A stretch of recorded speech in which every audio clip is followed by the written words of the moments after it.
open with a statement, and then we'll start with some questions. Just a tough loss at North Dakota, a very good team. We went up against on Saturday. We thought we improved from Montana, came out in the second half and played hard, kept the game close for a little bit longer than Montana. And I was just really proud of the guys, the way they fought for 4 quarters, and the sideline was really upbeat, really positive, and really I hope it was a building point for our program, for our guys to know that that we're going to stick together no matter what. So it was a really good thing for our team, and hopefully we could build on that. With Weber coming up, the history of the coaching, 3 guys going up, how much does that play into this rivalry? Yeah, this is the only game that really matters. If we were 0-6, we could still make our season this game. And so everybody knows that in the building. We play for a trophy, and that thing sits in our locker room all year long. If we win the game, if we don't, it's over at the other school. And so this is an important game for us.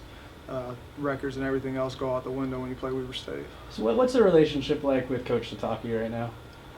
I haven't spoken with him for a while, but I mean I've worked with him for so long, and I coached him, so he's a really good friend, really good person. So I won't probably talk to him until game day, but he's a guy that will be in my life for a long time. Now it's been 3 years since the 3 guys left. What was the story behind that? Was that expected from your guys, or did they kind of take you off guard? I don't know the whole detail. I really never talked too much about it. But I mean, they made a decision what was best for their families at the time, and we moved on as a program. So what did they do that kind of worries you the most? They're well coached. They got a plethora of running backs. I don't know who's going to play this week. It seems like a couple guys are banged up, but they have a lot of good running backs. Actually, the running back coach is my high school teammate, so he does a great job with those guys. And then we have. They got a defense that flies around, number 23. Again, he didn't finish the game last week, but I'm assuming he'll be back for this one. And a corner, number 21, and a safety, number 7. So they're loaded with talent. Those guys did a great job recruiting the last 3 or 4 years, and it's starting to show up on film. High school teammate. So that's a weird connection to find in Utah. Yeah, it was me, him, and Desmond were the 3 running backs when we went to high school. So we had a pretty good backfield. That's crazy. Have you guys stayed in contact, or is that just? Yeah. That's a really close friend of mine. We talked last night. So yeah. Oh man. So how long has he been there? Same time everybody else got there, 3 years. Okay. Yeah. Oh. That's one that I didn't know about. Tate, you were on the team when these guys left, right? When the coaches left? I was actually on my mission at the time, so when I came back, all those guys were already gone. How much does that play into this rivalry that those guys left? I mean, obviously, I think it's big. It's a big deal. When guys leave, they obviously want to, show their stuff when they're on their new team, and we obviously want to keep our win streak with them going, and I don't know. This is always a big rivalry, and yeah, of course, I think that plays into it a lot. So, how much does last year's game, just total domination from you guys, how much does that do you have to keep yourself on guard more for this because of that happening? Last year's over. Both of us are completely different teams now, and that's always the interesting thing with these rivalries is you never know what's going to happen. I just know that, both of us are going to bring our A game, and, we'll see what happens on Saturday. With the strong crowds you've had already this year, what are you expecting from them this weekend? From our crowd? Yeah. Well, they've been really consistent this year, and, I know everybody understands that this rivalry is a big game for us, and so I think Cedar City's going to show out this weekend. Coach, how have you seen kind of the student section grow as in the last few years? Yeah, it's been a constant rise the last couple of years, and this year's been unbelievable. They've really showed a ton of support, and it's what Jason has done, just what Jason and that whole staff, they came in last year and they've done a great job of getting the students in Cedar City back involved. So I really appreciate what administration has done for our program, and I think it's starting to show every single Saturday. So this will be a big one. I think we have a great chance of maybe getting to 85,000 for an average, which would be huge for Cedar City. 8,500, I'm guessing. 85,000 would be amazing. But 8,500, if we could get 8,500, I think that'd be a great goal for our university and our city, and I think we're on track for that. So we'll see what happens the last 2 games. When it comes to the injury front, do you know much about Brady at this point? I don't think he'll be going this week if all the rest of the year, but we'll hopefully find out soon. Yeah, we're reevaluating everything and trying to make sure we got see who we got in the game so we can make sure we have a game plan for those guys. Is Kyle Hanneman expected to be back on Saturday? Yeah, we're hoping for Kyle to be back. Get one. Isaiah, with Brady out, you kind of got a lot of time. How was that the last weekend? It was a great experience. I felt really, really confident going in the game because at practice, Brady has really taught me a lot. So I kind of trying to follow his footsteps as the way he plays because he's a great player. Now you have a lot of speed. Are you ready just to get one of those plays that you can just break that out? Yes, sir. I think we might have one going in this week, honestly. Yeah. Has it been frustrating that you haven't been able to just get that moment of just be able to show that off? Not really. I mean, of course I would like to, but as long as I see team success, it really doesn't matter to me. So what has Brady taught you in practice? Basically, everything with Brady is all about details. So if I don't get the right yard depth on my routes, he tells me. He also helps me remembering all the plays and the follows. So he's been a great mentor to me. Now, Patrick really went to you a lot in that second half. Where's that chemistry coming from since you guys obviously haven't played together that much? Honestly, well, I get a lot of reps in practice too, so I think it comes from practice. But how's your relationship with Patrick? It's good. Yeah. I met Patrick this year, but I feel like we have a strong bond. Yeah, is the trust there between quarterback and receiver right now? Yeah, definitely. Now, what did the coaches tell you on the sideline when Brady went down? Did they give you a little pep talk, anything like that? Brady gave me the pep talk, actually. Brady told me it's time to step up, and I told him I got him. Coach, I just talk about Isaiah and how, his progression through the year and just how he was ready for that moment. Yeah, he's been one of our smartest young receivers. He's got a tough position to learn. That W position is not very easy to pick up, and like you said, he's done a great job of learning from Brady, learn how to align quickly. That's a big part of our offense, and just got put in a big moment there. I mean, that was a big game for us, and he was able to make some big plays. And I know he made a mistake he wished he had back, but he bounced back from that and I think he got 4 or 5 catches after that moment. So we're excited about a lot of young players that we have out there playing, and he's one of the guys that have stepped up in time of need. When it comes to the defense, just kind of it looks like it's hot and cold. Have you kind of figured out what that is yet? We're working on it. We're reevaluating everything on offense and defense and looking at our weakness and trying to figure out how we can get better at it and see what players we have available to us. We could put those guys in the best situation. So now we're not playing very well on the road the last couple games. So we'll try to lock into Weber State and really, like I said, all that other stuff, everything that's happened in 6 weeks, none of that matters. It's Weber State week, and that's our whole focus right now. On the flip side of the road stuff, though, you've been pretty dang good at home. What's been the difference? Again, it doesn't really matter. We got Weber State this week, so if I don't care what we've done in the past at home or on the road, we gotta lock into this one and do everything we can to be successful on Saturday. All right. You guys mentioned that, or Coach, you mentioned that their defense flies around. What's your offensive game plan for them? Hopefully to move the ball consistently and put some points on the board. So they play a lot of man. They do a lot of false pressures where they're bringing a guy, but they're really not bringing a guy. So it'll be another challenge for our offense, and they've been playing pretty well of late. I know they held Sac State to 10 points. UC Davis, they gave up a lot late, but they had 10 points going to the third or fourth quarter. Montana State, again, they shut them out pretty good until late in the game. And then what's the fourth game? Big Sky game. I just watched I don't know them. if I don't know.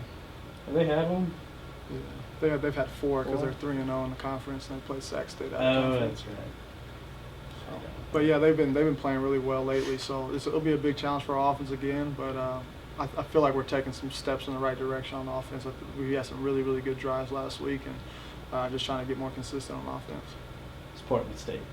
Portland State, they only held them to 10 points too. So I mean, going to the fourth quarter, I'd say they'd average 10 points on offense. Or their defense has held the offense to 10 points a game the last 4 games. So they're pretty stout. Do you think they'll have a little extra fire because of what happened last year against you guys? Oh, definitely. I know we would. So I know Jay Hill. I know that staff pretty well, and they weren't very happy after last year's game, and I expect everything. They're gonna throw everything at this game. This is a big game for them. They could go 4-0 in conference. They could beat Southern Utah. This is a huge game for them as well. Do you kind of feel that they are kind of on the same track you guys were last year? The kind of started off really hot and now kind of trying to prove North themselves? Dakota's the same way. They both lost their first 2 games. They both got hot starting conference, and yeah, they both are on that same path we were last year. Does that kind of help you guys know what their mindset is at least? Yeah, they're very confident. That's kind of how we got last year. We kind of got on a roll, got pretty confident, and these are the big games, the big moments in their season and in our season. I mean, this is a pivotal point for both of our programs, and I think everybody at the game will see that on Saturday. Isaiah, what have you been told about this rivalry game? Well, I didn't even know it was a rivalry game until about yesterday. But from what I'm hearing now, it's a pretty heated match, so I'm really excited to play in it. Yeah, we haven't had our team meeting yet. Thank fall break. All right. Cool. Thanks, guys.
questions. Yeah, a very successful weekend on both sides.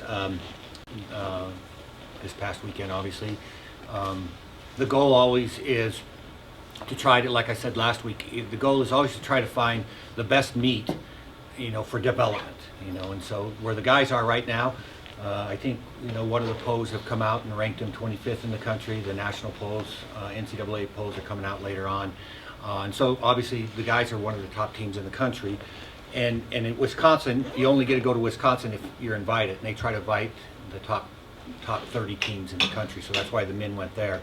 And then knowing where the women are and developing them, it was important to get some competition under their belt that gave them confidence. And I think this weekend in Santa Clara, we accomplished just that. And so, not to mention where they are now, their development, they're going to be one of the top teams, in the Big Sky this year. And so I think the weekend was, really, really successful for us.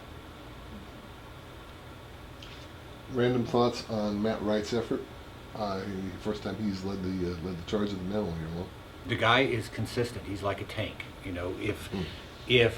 If you've ever seen a cross country meet, they line up 400 plus on the line, and everybody takes off, and it quickly funnels down. And so to have somebody that can maneuver themselves through that kind of a pack and stay consistent throughout the whole race, it was only a matter of time. He's right on that threshold anyways with our top guys. He's one of the top guys, and so when you have that kind of a team, they're going to interchange, and for him to experience, being the leader this weekend, I think was, really good. But it's something that we knew he's capable of doing, and very, very consistent, and that's what it takes. Casey was also strong again in your mind. Yeah, you can't always, I tell my athletes, you can't always expect to have a personal record every time you step on the course, and so the goal is to try to be consistent. And so he's in that consistent range. And Josh had a better race. He's in that consistent range. So most of the guys are very consistent. We do have a couple hiccups, that if we can get everybody together, we're exactly where I think we are. I really believe we're a top 10 team in the country. And it's just being able to get everybody together, running, at the very best on any given day. But if they do that, then we are one of the best teams. So the work is still ongoing though at this point.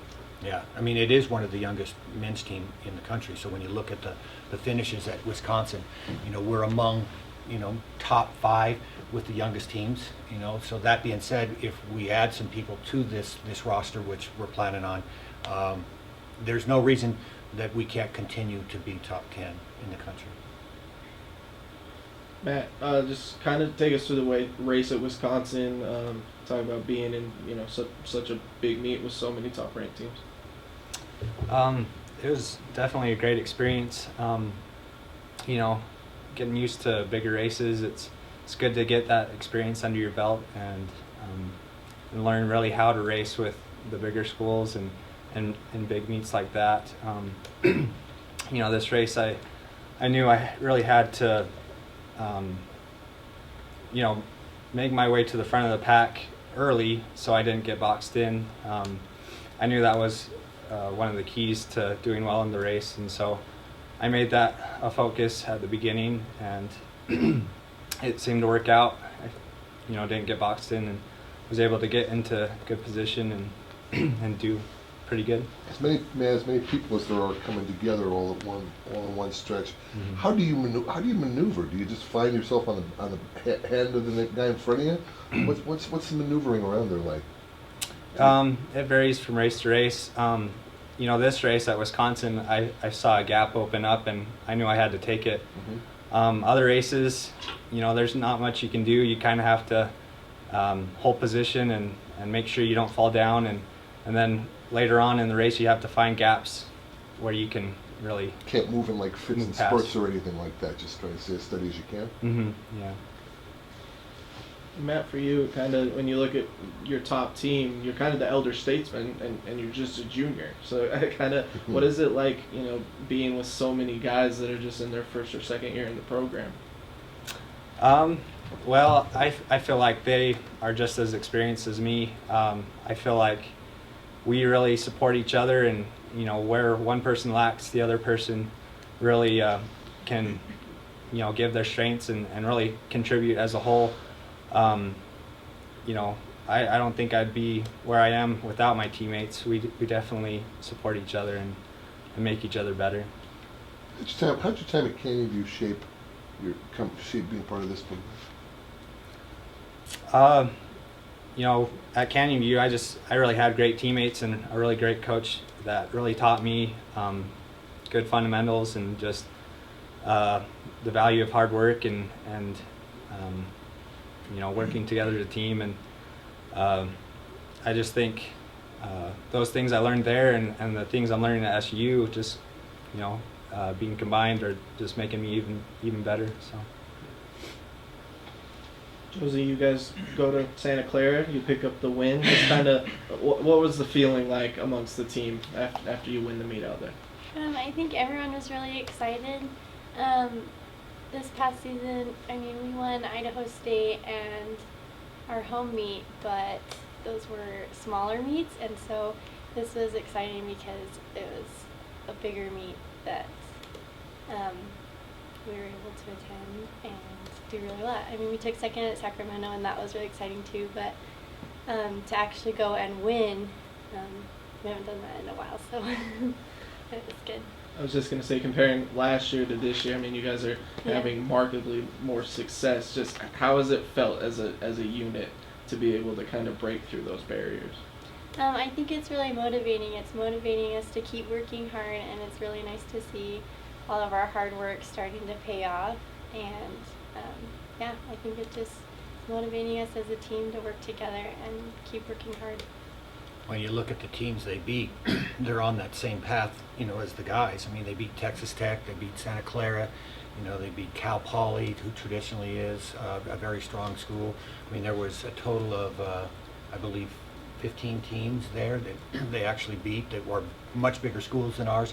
And then our top 5 ladies all surpassed the school record on that course for Southern Utah. So I think with their dedication, their hard work, and their desire to be very good, I think that now we're starting to see what happens when you do good planning and you do the things you're supposed to do in the summertime. I think we're seeing the results of that now with them. And speaking to him trying to maneuver through a group, if you've ever tried to catch a bus and the bus started pulling away, that's why you got to go out fast. Because if you don't go out fast and try to stick with that bus will start pulling away. And as hard as it is to catch a bus on the streets, it's just as hard in a race. And sometimes how you start is, like I've said before, is how you finish. And that's crazy to think, because you think, well, God, you're going to get tired. Well, yeah, you're going to get tired, but so is everybody else. So it is easier to maintain than it is to try to catch up. And so you have to make some decisions. How fast do I want to go out? Can I hang on? And, and then go operate, under those 2, points, and hopefully it'll take you to a better performance. And then the team is trying to hang on to you. The next person's trying to hang on to the next person and trying to lower that gap. And I think our gap was 45 seconds this weekend, I believe, which if we can carry that into the regionals and the nationals, then we should be, again, hopefully one of the top teams. So, go ahead. Going to Idaho this weekend for the Big Sky meet. We'll have this weekend off, so we're going to use this weekend. 2 weeks, weekend. yeah. So we'll use this weekend to train. And we go to Idaho, obviously, for the conference championship in Moscow. I believe the women have a shot they'll definitely better their performance over last year. They have a shot to be in the top 3. And I don't think it's out of the realm of possibility, that they can maybe pull off the victory. On the men's side, we actually saw NAU for the first time this weekend, and they are the #1 team in the country. And I could lie to my guys and say we're going to definitely win the conference championship, but I don't believe in that. We know that the work is going to be very difficult to knock off the #1 team in the country for the conference championship. But that being said, we're going to run for second. We're going to make sure we secure second place, and our goal is to break up the top 5 at Northern Arizona. If we can break up the top 5 at Northern Arizona, that in a sense is a victory. And so I believe we have that ability, and that's what we're going to try to do. And so we're going to put ourselves in a position where if an opportunity arises, we're going to be there to seize it. And so it's going to be tough on them inside to win the conference title, but shoot, if we're going against the number one team in the country, I mean, how many teams have to worry about the number one team in the country? It would be like our basketball team meeting Duke for the conference championship. So what's the chances? The chances are, well, we're going to try to score as many points as we can and stop them from scoring as many points. They still probably will win the game, but we're going to compete with them. And that holds true with us in this particular sport for us. Josie, talking to a lot of your teammates, I know the Big Sky Championship performance last year was kind of a big motivating factor for you guys through the year. Now that it's just right around the corner, what are you guys really hoping to get accomplished in the next couple of weeks leading up to it?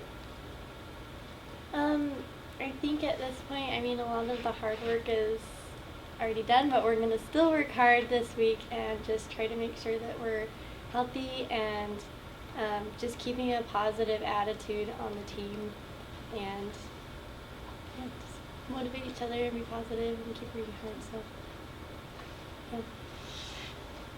Biggest thing is to control the fear, that starts to creep in periodically, and if that can be controlled, and that's why we go to these big meets, to let them experience that. And like Josie has said, really the hay is in the barn. We just need to make sure it stays there, and nothing happens that would affect their ability to perform at this level. So yes, we will train hard and just hopefully go in with excitement, that we're in the game, and that's kind of what I've been trying to stress to all of them is you can't always win, but it's sure nice to be in the game.